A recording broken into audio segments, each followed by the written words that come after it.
សូមលំអរកាយនឹងគោរពជំរាបសួរពួកបានវិមានលោកយារតាដែលនិយមតាមដាន Channel ខ្ញុំបាទជារៀងរាល់ថ្ងៃបាទ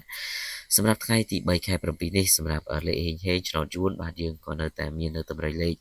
ដើម្បីចែកជូនទៅកាន់បងប្អូនទាំងអស់គ្នាបាទដែលសង្ឃឹមថាបងប្អូននឹងទទួលបានលាភសំណាងទាំងអស់គ្នាហើយបងប្អូនដែលមិនទាន់ចុច Subscribe ឬក៏ចុចជាវនឹងក៏បងប្អូនសូមជួយចុចម្នាក់មួយផងដើម្បីទទួលបានលាភសំណាងគ្រប់គ្នាសម្រាប់ថ្ងៃទី3នេះ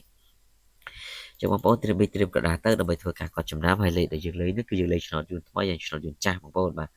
ចឹងបងប្អូនដែលនិយមលេងអាចដឹងហើយបាទគឺយើងរៀងរាល់ថ្ងៃយើងតែងតែលេងឆ្នោតណាខ្លះបាទ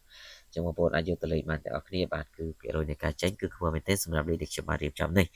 ហើយបងប្អូនយកទៅលេងទៅបាទគឺខ្ញុំបាទអត់មានគិតលុយគិតកាក់ពីបងប្អូននោះទេគឺគ្រាន់សុំទៅចិត្តបងប្អូនពុកម៉ាមីជួយចុច Subscribe និងចុចសញ្ញារូបកណ្ដឹងម្នាក់មួយផងបាទដើម្បីជាការផ្ដល់ជាកម្លាំងចិត្តហើយខ្ញុំក៏សប្បាយចិត្តដែលបងប្អូនទស្សនាច្រើនចឹងខ្ញុំក៏សប្បាយចិត្តក្នុងការរៀបចំនិងសម្រិតសម្រាំងយកលេខមកចែកជូនទៅកាន់បងប្អូនផងដែរបាទ